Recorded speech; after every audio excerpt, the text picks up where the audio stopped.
क्या आप जानते हैं कि जिस भगवान के सामने आप हाथ जोड़कर धन और सुख मांगते हैं, उसी मंदिर में रखा हुआ जल का लोटा आपकी तिजोरी को राख कर रहा है। ये कोई अंधविश्वास नहीं है, बल्कि एक ऐसा गहरा विज्ञान है जिसे हमारे पूर्वजों ने हजारों साल पहले ही समझ लिया था। आप दिन रात मेहनत करते हैं, पूरी श्रद्धा से पूजा पाठ करते हैं, लेकिन फिर भी घर में पैसा नहीं टिकता, बीमारियां घर से जाने का नाम नहीं लेती और परिवार में बिना बात के लड़ाई झगड़े होते रहते हैं।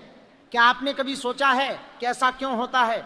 इसका सीधा संबंध आपके पूजा घर में रखे उस छोटे से लोटे से है, जिसे आप रोज जल से भरकर भगवान के सामने रखते हैं। आज हम उन 3 भयंकर गलतियों के बारे में बात करेंगे जो हम अनजाने में अपने पूजा घर में करते हैं।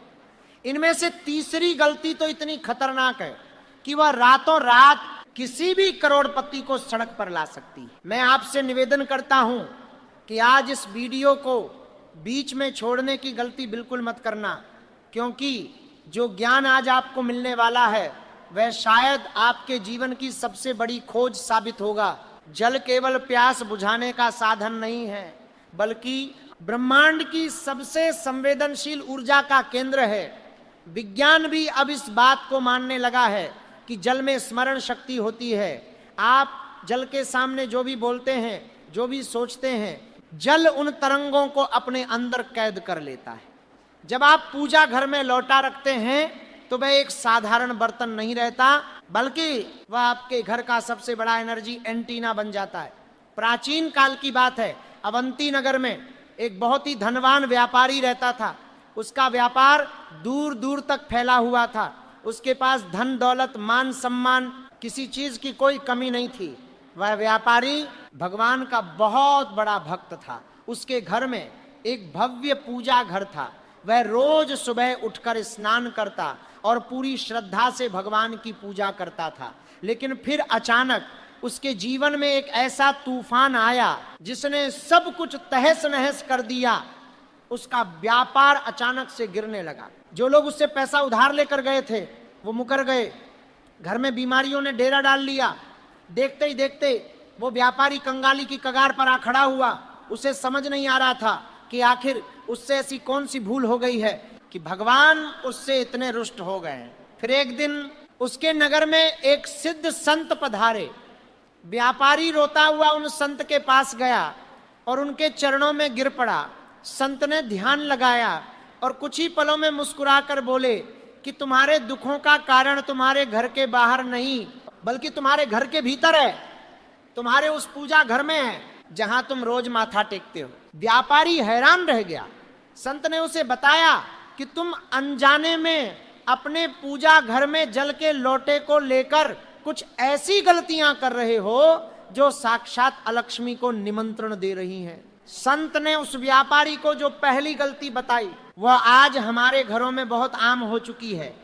ये पहली गलती है, पूजा घर में खाली लोटा रखना।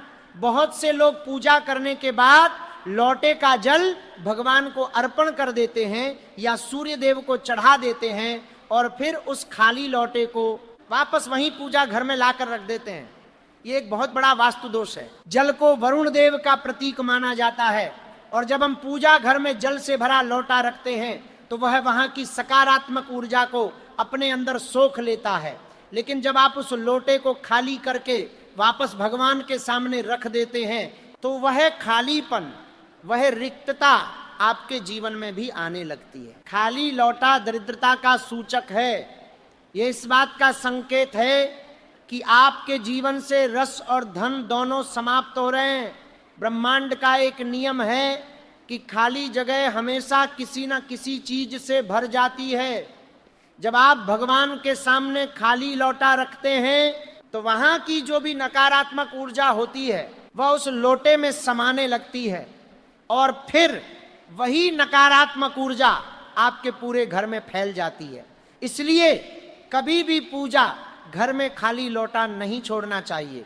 जब भी आप जल चढ़ा लें तो उस लोटे को अच्छी तरह से धोकर उसमें थोड़ा सा साफ जल भरें, उसमें 1-2 बूंद गंगा जल डालें और फिर उसे पूजा घर में रखें। अगर आप उसे खाली ही रखना चाहते हैं तो उसे पूजा घर से हटाकर रसोई घर में या किसी अन्य साफ जगह पर उल्टा करके रख दें, लेकिन भगवान के सामने कभी भी भूलकर खाली लोटा मत रखना। ये आपकी सारी सुख समृद्धि को सोख लेगा। अब बात करते हैं दूसरी गलती की। आप सोच रहे होंगे कि अगर खाली लोटा रखना इतना नुकसानदायक है तो तीसरी गलती कितनी भयानक होगी, जिसका जिक्र मैंने शुरुआत में किया था। उस तीसरी गलती तक पहुंचने से पहले आपको इस दूसरी गलती को समझना होगा, क्योंकि ये दूसरी गलती उस तीसरी गलती की नींव तैयार करती है। दूसरी गलती है सही धातु के लोटे का चुनाव न करना और उसे गलत दिशा में रखना। आजकल लोग सुविधा के लिए या अज्ञानता के कारण पूजा घर में स्टील, एल्यूमिनियम या प्लास्टिक के बर्तनों का इस्तेमाल करने लगे हैं। यह एक बहुत बड़ा पाप माना गया है। शास्त्रों में स्पष्ट रूप से लिखा है कि पूजा के लिए हमेशा तांबे, पीतल या चांदी के बर्तनों का ही उपयोग करना चाहिए। तांबा सूर्य का कारक है, पीतल बृहस्पति का कारक है और चांदी चंद्रमा का कारक है। जब आप तांबे के लोटे में जल भरकर रखते हैं तो वह जल तांबे के औषधीय गुणों से युक्त हो जाता है और साथ ही ये घर की नकारात्मक ऊर्जा को नष्ट करने में एक अचूक अस्त्र की तरह काम करता है। कभी भी भूलकर लोहे या स्टील के लोटे का इस्तेमाल भगवान की पूजा में नहीं करना चाहिए, क्योंकि लोहा शनि और राहु का प्रतीक है। अगर आप भगवान को लोहे या स्टील के बर्तन में जल चढ़ाते हैं तो आप अनजाने में ही अपने घर में राहु के दुष्प्रभाव को आमंत्रित कर रहे हैं। इससे घर में अचानक से बड़ी बीमारियां आती हैं और संचित धन दवाइयों में खर्च होने लगता है। इसके साथ ही लोटे को रखने की दिशा भी बहुत मायने रखती है। पूजा करते समय जल का लोटा हमेशा अपने दाहिने हाथ की तरफ, यानी भगवान के बाएं हाथ की तरफ रखना चाहिए। और सबसे जरूरी बात, उस लोटे को कभी भी अग्निकोण यानी दक्षिण पूर्व दिशा में नहीं रखना चाहिए। अग्निकोण आग की दिशा है और लोटा जल का प्रतीक है। जब आप जल को अग्नि की दिशा में रखते हैं तो जल और अग्नि का भयंकर टकराव होता है। इस टकराव से घर का वास्तु पूरी तरह से बिगड़ जाता है। घर के सदस्यों में बात बात पर भयंकर लड़ाई होने लगती है और घर की लक्ष्मी जलकर राख होने लगती है। उत्तर पूर्व दिशा यानी ईशान कोण जल तत्व की दिशा है, इसलिए जल का कलश या लोटा हमेशा ईशान कोण में ही स्थापित करना चाहिए। उस व्यापारी ने संत की बात सुनकर तुरंत तांबे का लोटा मंगवाया और उसे ईशान कोण में स्थापित कर दिया। उसे लगा कि अब सब कुछ ठीक हो जाएगा, लेकिन ऐसा नहीं हुआ। कुछ दिन तो सब शांत रहा, लेकिन फिर से परेशानियां उसी गति से बढ़ने लगी। वह दौड़कर फिर से संत के पास गया और बोला कि महाराज, मैंने आपकी बताई हुई दोनों बातों का पालन किया, लेकिन फिर भी मेरा विनाश नहीं रुक रहा है। संत ने एक गहरी सांस ली और बोले कि बेटा, तुमने पहली दो गलतियां तो सुधार ली, लेकिन तीसरी और सबसे भयंकर गलती तुम आज भी कर रहे हो, और यही वह गलती है जिसके बारे में मैंने आपको इस वीडियो की शुरुआत में बताया था। ये एक ऐसी गलती है जो अच्छे अच्छे विद्वान भी कर बैठते हैं और उन्हें पता भी नहीं चलता कि उनकी बर्बादी का कारण क्या है। ये तीसरी गलती है, जल के लोटे को बिना ढके रखना और बासी जल को भगवान के सामने पड़े रहने देना। ध्यान से सुनिए, ये बहुत ही रहस्यमयी बात है। जब हम रात के समय पूजा घर में तांबे के लोटे में जल भरकर रखते हैं तो वह जल रात भर उस कमरे की सारी ऊर्जा को अपने अंदर खींचता है। रात के समय कई तरह की नकारात्मक शक्तियां और सूक्ष्म जीव ब्रह्मांड में विचरण करते हैं। अगर वो लोटा खुला हुआ है, उस पर कोई ढक्कन नहीं है, तो वो जल दूषित हो जाता है। तंत्र शास्त्र में कहा गया है कि खुला हुआ जल नकारात्मक शक्तियां को आकर्षित करता है और अगली सुबह बहुत से लोग अज्ञानतावश उसी बासी और दूषित जल से भगवान को स्नान करा देते हैं या उसे प्रसाद समझकर पूरे घर में छिड़क देते हैं। यह एक ऐसा अपराध है जो सीधे सीधे भगवान का अपमान है। जब आप उस दूषित जल को घर में छिड़कते हैं तो आप आशीर्वाद नहीं बल्कि बीमारियों और दरिद्रता को अपने घर के कोने कोने में फैला रहे होते हैं।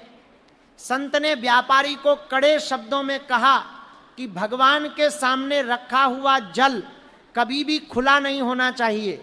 उस लोटे के ऊपर हमेशा एक तांबे या पीतल का ढक्कन होना चाहिए, और अगर ढक्कन नहीं है तो किसी साफ कपड़े से उसे ढक कर रखना चाहिए। और सबसे महत्वपूर्ण बात, कल का रखा हुआ जल आज पूजा में कभी इस्तेमाल नहीं करना चाहिए।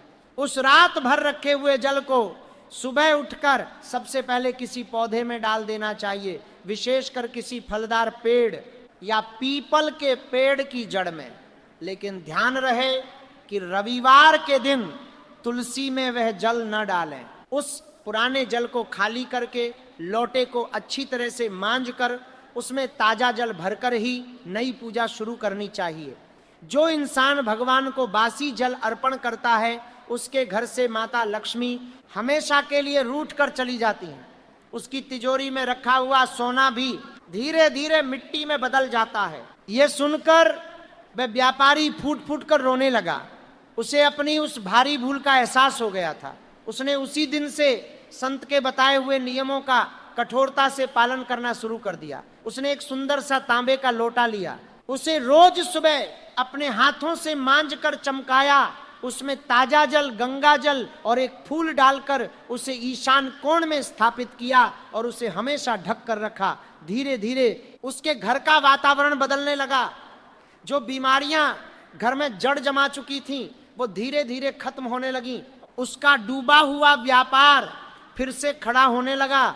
जो लोग उसका पैसा लेकर भाग गए थे वो खुद आकर उसका पैसा लौटाने लगे। कुछ ही महीनों में वह व्यापारी फिर से अपने नगर का सबसे बड़ा सेठ बन गया। यह कोई चमत्कार नहीं था, बल्कि ये उस प्राचीन विज्ञान का परिणाम था जो हमारे ऋषि मुनियों ने हमें सौंपा है। हम अक्सर अपने जीवन की भाग दौड़ में इन छोटी छोटी बातों को नजरअंदाज कर देते हैं। हम सोचते हैं कि सिर्फ हाथ जोड़ लेने से और 2 मिनट आंखें बंद कर लेने से पूजा पूरी हो जाती है, लेकिन अध्यात्म एक अनुशासन है। ऊर्जा के नियमों का पालन करना पड़ता है। जब तक आप ऊर्जा के इन सूक्ष्म नियमों को नहीं समझेंगे तब तक आपकी पूजा का पूरा फल आपको कभी नहीं मिलेगा। अब जरा सोचिए कि क्या आप भी अनजाने में ये गलतियां नहीं कर रहे हैं? क्या आपके घर में भी लोटा ऐसे ही खुला पड़ा रहता है? क्या आप भी पुराने जल को बदलने में आलस करते हैं? अगर हाँ, तो आज और अभी से अपनी इस आदत को बदल डालिए। ब्रह्मांड की ऊर्जा बहुत ही संवेदनशील होती है। आपके घर का मंदिर आपके पूरे घर का हृदय है। अगर हृदय में ही कोई अशुद्धि आ गई तो पूरे शरीर में बीमारी फैलने से कोई नहीं रोक सकता। उस तांबे के लोटे को सिर्फ एक बर्तन मत समझिए, वह एक जीवंत इकाई है। वह परमात्मा से जुड़ने का एक माध्यम है। जल की प्रकृति है बहना और शुद्ध करना। जब आप उसे सही तरीके से सही दिशा में और सही धातु में रखते हैं तो वह आपके घर की सारी नकारात्मकता को धो डालता है। लेकिन जब आप नियमों का उल्लंघन करते हैं तो वही जल आपके विनाश का कारण बन जाता है। एक और बात जिसका आपको हमेशा ध्यान रखना चाहिए वह यह है कि पूजा के लोटे से कभी भी खुद पानी नहीं पीना चाहिए। बहुत से लोग ऐसा करते हैं कि पूजा घर में रखा जल प्रसाद समझकर सीधे उसी लोटे से मुंह लगाकर पी लेते हैं। ये झूठा माना जाता है। अगर आपको वह जल प्रसाद के रूप में ग्रहण करना है तो उसे अपनी दाहिनी हथेली में लेकर आचमन करें या फिर किसी दूसरे बर्तन में निकाल कर पिएं। उस पवित्र लोटे को कभी भी अपने होठों से नहीं लगाना चाहिए। इसके अलावा लोटे के नीचे हमेशा कुछ न कुछ आसन जरूर होना चाहिए। सीधे जमीन पर या फर्श पर जल का लोटा नहीं रखना चाहिए। आप उसके नीचे थोड़े से अक्षत यानी चावल रख सकते हैं या कोई छोटा सा लकड़ी का पाटा रख सकते हैं। सीधे जमीन पर लोटा रखने से उसकी ऊर्जा धरती में समा जाती है और आपको उस ऊर्जा का कोई लाभ नहीं मिल पाता। ये छोटी छोटी बातें हैं लेकिन इनका प्रभाव बहुत बड़ा होता है। हमारे शास्त्रों में जीवन जीने की एक पूरी कला छिपी हुई है। हम पश्चिमी सभ्यता की अंधी दौड़ में अपने इस अनमोल ज्ञान को भूलते जा रहे हैं। आज जरूरत है कि हम अपनी जड़ों की ओर वापस लौटें। अपने घर के मंदिर को सिर्फ एक कोना न समझें बल्कि उसे अपने जीवन का शक्ति केंद्र बनाएं। जब आपके घर का मंदिर जागृत होगा, जब वहां की ऊर्जा सकारात्मक होगी तो आपके जीवन की आधी समस्याएं तो वैसे ही खत्म हो जाएंगी। आप अपने घर में कितनी भी महंगी चीजें ले आएं, कितना भी धन कमा लें, लेकिन अगर आपके घर में शांति नहीं है, अगर परिवार के सदस्यों में प्रेम नहीं है, तो वह सारा धन मिट्टी के समान है। और वह शांति, वह प्रेम तभी आएगा जब आपके घर की ऊर्जा शुद्ध होगी। उस तांबे के लोटे को आज ही अच्छी तरह से साफ करें। अगर वह पुराना हो गया है, कट फट गया है, तो उसे बदल दें। खंडित बर्तन पूजा घर में रखना दरिद्रता को सीधा न्योता देना है। हमेशा एक साफ सुथरा, सुंदर और बिना किसी दरार वाला लोटा ही भगवान के सामने रखें।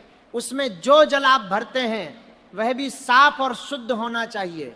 कोशिश करें कि वह जल सीधे नल से न भरें, बल्कि पहले उसे किसी बर्तन में निकालें और फिर वहां से लोटे में भरें। ये सम्मान का प्रतीक है। जब आप भगवान को इतनी श्रद्धा और सम्मान के साथ जल अर्पण करेंगे तो वह जल साधारण जल नहीं रहेगा, वह अमृत बन जाएगा और वह अमृत आपके जीवन के हर कष्ट को हर लेगा। दोस्तों, इस संसार में कुछ भी बिना कारण के नहीं होता। अगर आप यह जानकारी इस समय सुन रहे हैं तो यह भी ब्रह्मांड का कोई संकेत है कि आपको अपनी इन गलतियों को सुधारने का समय आ गया है। समय का चक्र बहुत तेजी से घूम रहा है। जो लोग समय रहते सचेत हो जाते हैं वो जीवन में बहुत आगे बढ़ जाते हैं, और जो लोग इन बातों को मजाक समझते हैं वो बाद में केवल पछताते हैं। हमारे पूर्वज मूर्ख नहीं थे। जो उन्होंने पूजा पाठ के इतने कड़े नियम बनाए थे, उन्होंने जीवन भर तपस्या करके इन रहस्यों को उजागर किया था। हमें उनके उस ज्ञान का सम्मान करना चाहिए। जब आप सुबह उठकर स्नान करते हैं तो आपका शरीर शुद्ध होता है, लेकिन जब आप सही विधि से पूजा करते हैं तो आपकी आत्मा शुद्ध होती है, और एक शुद्ध आत्मा ही उस परमात्मा से जुड़ सकती है। इसलिए अपने पूजा घर को हमेशा पवित्र रखें। वहां कोई भी फालतू का सामान न रखें। कई बार लोग पूजा घर में पुराने बिल, चाबियां या बेकार की चीजें रख देते हैं। ये सब नकारात्मक ऊर्जा पैदा करते हैं। आपका पूजा घर ऐसा होना चाहिए कि वहां जाते ही आपका मन शांत हो जाए, आपकी सारी चिंताएं दूर हो जाएं। और इसके लिए आपको वहां की ऊर्जा को शुद्ध रखना होगा, और ऊर्जा को शुद्ध रखने का सबसे बड़ा साधन है जल। उस जल के लोटे को अपना सबसे अच्छा मित्र मान लें। वह आपके सारे कष्टों को अपने अंदर समा लेने की ताकत रखता है, बशर्ते आप उसे सही तरीके से रखें। कभी भी रात के समय पूजा घर में अंधेरा न छोड़ें। एक छोटा सा ही सही, लेकिन एक दीपक या बल्ब हमेशा वहां जलता रहना चाहिए। और उस रोशनी में जब उस तांबे के लोटे पर रखा हुआ जल चमकता है तो वह एक अजीब सी दिव्य ऊर्जा पूरे घर में फैलाता है। अगर आपके घर में कोई लंबे समय से बीमार है तो एक छोटा सा उपाय मैं आपको और बताता हूं। रात को सोने से पहले तांबे के लोटे में जल भरकर उसमें थोड़ा सा गंगा जल मिलाकर उसे पूजा घर में रख दें और उसे ढक दें। सुबह उठकर सबसे पहले उस जल को उस बीमार व्यक्ति के ऊपर थोड़ा सा छिड़क दें और बाकी बचा हुआ जल किसी पौधे में डाल दें। आप देखेंगे कि कुछ ही दिनों में उस व्यक्ति की सेहत में सुधार होने लगेगा। यह जल की हीलिंग पावर है। इसे मेडिकल साइंस भी मानता है कि पानी में जैसी वाइब्रेशन डाली जाए वो वैसा ही बन जाता है। जब आप रात भर उसे भगवान के सामने रखते हैं तो वह जल एक औषधि बन जाता है। लेकिन याद रहे, यह उपाय तभी काम करेगा जब आप उन 3 गलतियों को नहीं करेंगे जिनके बारे में मैंने पहले बताया। अगर लोटा खाली रहा या गलत दिशा में रहा या खुला रहा तो ये उपाय उल्टा असर भी कर सकता है। इसलिए नियमों का पालन करना सबसे जरूरी है। आजकल की भाग दौड़ भरी जिंदगी में हम शॉर्टकट ढूंढते हैं। हमें लगता है कि बस किसी तरह से काम निपट जाए, लेकिन अध्यात्म में कोई शॉर्टकट नहीं होता। वहां तो पूरी श्रद्धा और समर्पण की जरूरत होती है। आप चाहे 5 मिनट की पूजा करें, लेकिन वह पूरी लगन और सही विधि से होनी चाहिए। गलत विधि से की गई घंटों की पूजा भी किसी काम की नहीं होती। इसलिए जो भी करें सही तरीके से करें। आपकी मेहनत और भगवान का आशीर्वाद जब मिलेंगे तो आपके जीवन में चमत्कार होने से कोई नहीं रोक सकता। उस व्यापारी की कहानी हमें यही सिखाती है कि कभी कभी हमारे दुखों का कारण बहुत छोटा सा होता है जिसे हम नजरअंदाज कर देते हैं। एक छोटी सी गलती हमारी सारी मेहनत पर पानी फेर देती है। इसलिए जागरूक बने, अपने आसपास की चीजों को समझें, अपने पूजा घर का निरीक्षण करें और अगर आपको वहां कोई भी गलती नजर आए तो उसे आज ही सुधार लें। ज्ञान बांटने से हमेशा बढ़ता है। आपका एक छोटा सा प्रयास किसी के जीवन में बहुत बड़ा बदलाव ला सकता है। ऊर्जा का यह विज्ञान आपके जीवन को एक नई दिशा देगा। आप खुद महसूस करेंगे कि कैसे छोटी छोटी चीजों को बदलने से जीवन में बड़े बड़े चमत्कार होने लगते हैं। बस विश्वास बनाए रखें।